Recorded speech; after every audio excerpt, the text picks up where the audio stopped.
Throughout history, kings and queens have had their own quirks, and peculiar behaviors.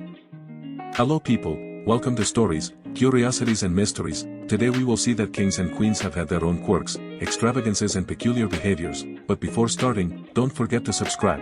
Activate the bell and leave a good like, it will help a lot to move forward. Well, without further ado, let's get started. Number 12, King James I of England, was a monarch who marked an era of transition in the British Isles. Born on June 19, 1566, he was the son of Mary, Queen of Scots, and inherited the Scottish throne at the tender age of 1 year following the abdication of his mother. His education was marked by a solid training in the arts and politics, preparing him for his future as king. In 1603, following the death of Queen Elizabeth of England, James ascended the English throne, thus uniting the crowns of Scotland and England under a single sovereign for the first time in history. During his reign, James I faced numerous challenges, including the famous Gunpowder Plot in 1605, where a group of Catholics tried to assassinate him during the opening of Parliament.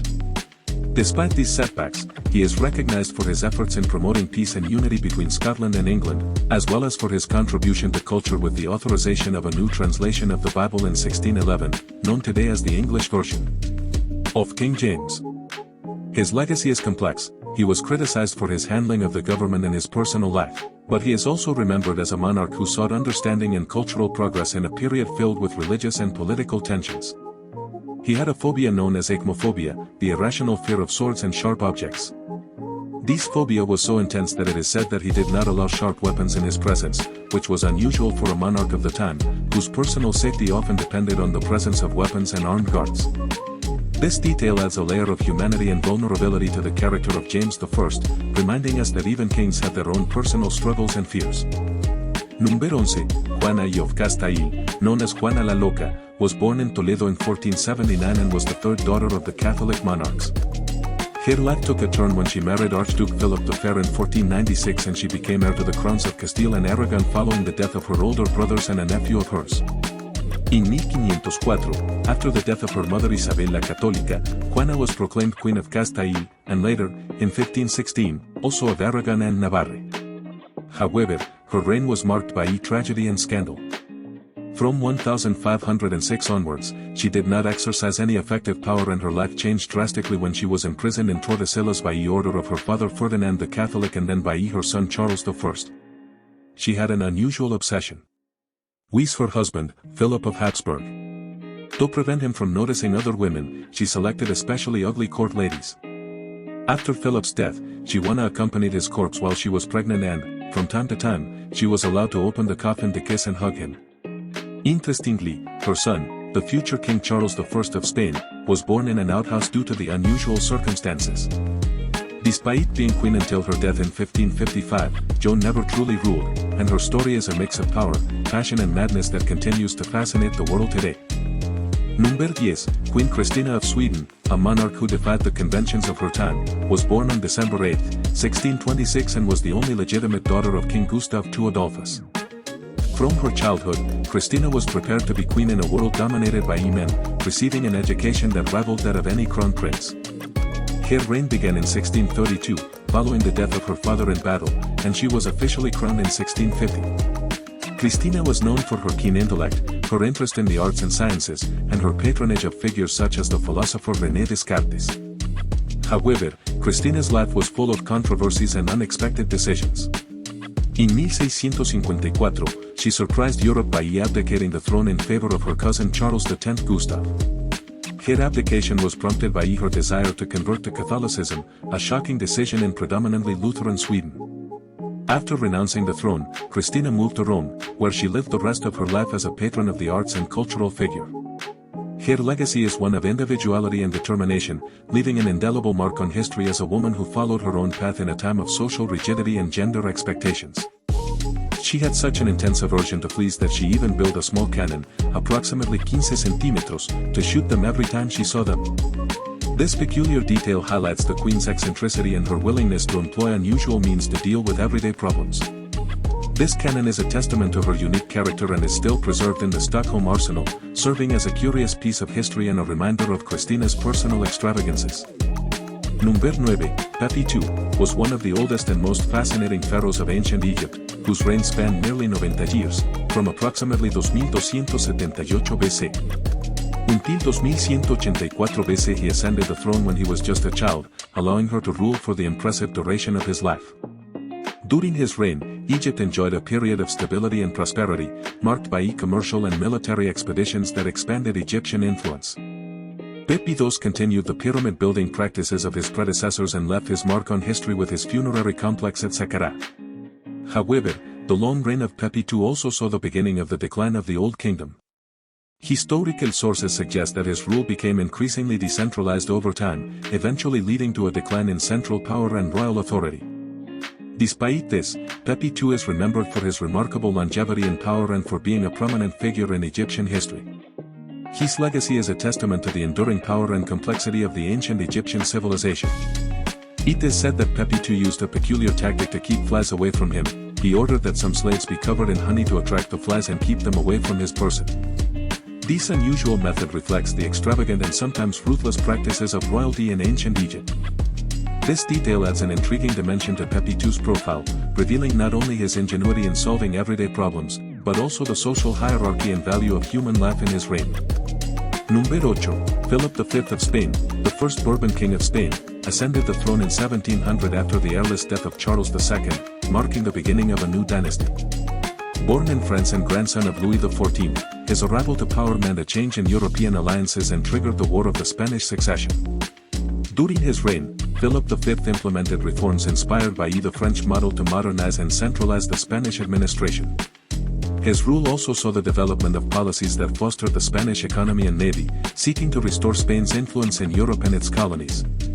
Despite his efforts to strengthen the kingdom, Philip V struggled with personal problems, including bouts of depression that affected his ability to govern. On 2 occasions, he announced his abdication but then recanted and continued his reign until his death in 1746.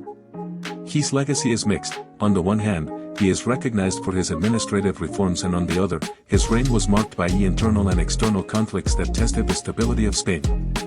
Felipe V is a key figure in Spanish history, whose impact is still felt in the country's political and social structure. He suffered from serious mental health problems during his reign, which adds a tragic layer to his story.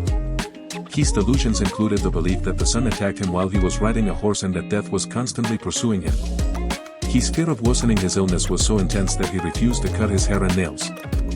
Furthermore, he was convinced that his and his second wife's clothes gave off a devilish light, and at times he believed that he had turned into a frog.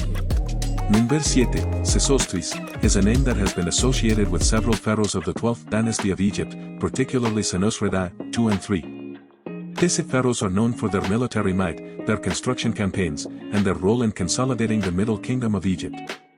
Senusret III, in particular, is often identified with the legendary Sesostris and is remembered for his great influence on Egyptian politics and his successful military campaigns that expanded Egyptian borders beyond Nubia and into parts of Asia. Under the rule of these pharaohs, Egypt experienced a period of stability and economic prosperity.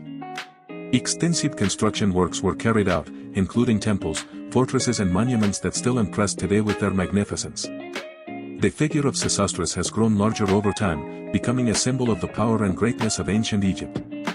Although stories about Sesostris have been embellished with myths and legends, his legacy as a powerful ruler and prolific builder is indisputable. Some ancient stories, such as those recounted by Greek historians, have attributed a great sexual appetite to Sesostris, although it is important to remember that these sources may be influenced by the perception and prejudices of their authors. The veracity of such claims is difficult to confirm and should be considered with caution. Number 6, Ferdinand VI of Spain, known as El Prudente or El Justo, was the third monarch of the Bourbon dynasty in Spain, reigning from 1746 until his death in 1759. Son of Philip V and his first wife Maria Luisa Gabriela of Savoy, Ferdinand ascended the throne after the death of his half-brother, Louis I, who died prematurely. His reign was characterized by a policy of neutrality in European conflicts, which allowed Spain to recover from the wars and begin a period of internal reforms and economic prosperity. During his government, Fernando VI promoted improvements in public administration and encouraged the development of arts and science, supporting the creation of institutions such as the Royal Academy of Fine Arts of San Fernando. His marriage to Barbara of Braganza was without issue, which eventually led to the accession to the throne of his half-brother Charles III. Barbara's death in 1758 deeply affected Fernando, whose mental health rapidly deteriorated until his death the following year. His legacy is remembered as a time of peace and cultural advancement in Spain. This king was very extravagant and had an irrational fear of defecating. To avoid this, he sat on the pointed knobs of the chairs in his room. A rather unusual way to act as if black to avoid going to the bathroom. Number 5. Paraoperos is a figure shrouded in mystery from the legends of ancient Egypt. It is said that Pharaoh became blind and sought a cure from the oracles, who told him that he could regain his sight if he rubbed his eyes with the urine of a woman who had never cheated on her husband. Desperate to heal, Pharaoh first tried his own wife's urine, but to no avail. Then, it is said that he tried many other women in the kingdom until, finally, he found one who cured him. This story, although surprising and unconventional, reflects ancient Egyptian beliefs and practices regarding medicine and fidelity. Although there are no concrete historical records to confirm this account, it illustrates how the pharaohs were considered almost divine and how their well-being was of utmost importance to the kingdom. The figure of Pharaoh and his peculiar quest for healing remain as an example of the extraordinary narratives surrounding the leaders of pharaonic Egypt. He bathed in urine believing it had healing properties. His relationship with urine as a healing treatment is another example of how ancient Egyptian medical beliefs and practices may seem strange to us today. At that time, a variety of unconventional remedies and methods were used, some of which may be difficult to understand in the modern context. Number 4. Elizabeth of Bavaria, affectionately known as Sisa, was born in 1837 into a family of high Bavarian nobility. Her life took an unexpected turn when she married her cousin, Emperor Franz Joseph I of Austria, becoming Empress of Austria and Queen of Hungary. Despite her position, Sisa struggled with the rigidities of the Viennese court and the pressure of being a public figure, which led her to travel frequently and develop a deep interest in Hungarian culture, where she found greater acceptance and freedom. Sisa's beauty and eccentricity captured the public imagination, but her life was marked by a personal tragedy, including the death of her youngest son, Prince Rudolf, in the mailing incident.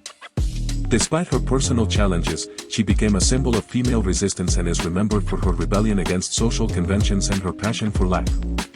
Her assassination in 1898 by an Italian anarchist ended her complex and fascinating life, but her legacy continues to inspire through films, books and plays that celebrate her indomitable spirit. She had a notable concern for her physical appearance, which reflected the intense social and aesthetic pressures of her time. Her beauty and exercise regimen was rigorous and unconventional for a woman of her status in the 19th century. Sisa was ahead of her time in recognizing the importance of physical exercise for health and well-being, even if she had to do it in private due to restrictive social norms. Her dedication to staying in shape and her strict diet are fascinating aspects of her life that contribute to the complexity of her historical character. Number 3. Actisanes, was a Nubian king who has gone down in history thanks to the mentions of the Greek historian Hecataeus of Abdera. It is believed that he could be identical to Minmaatris Etepenamun Gatisin, known from Nubian sources. Actisanes is remembered by his Horus name, Kanak Merimad, which means mighty bull who loves equity. His reign was characterized by justice and equity, values that were fundamental to her vision of leadership and governance.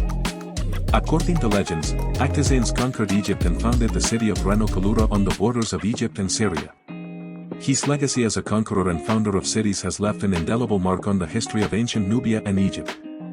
Although his figure is surrounded by myth and reality, Actisanes remains a fascinating example of the cultural and political exchanges between African and Mediterranean civilizations in ancient times.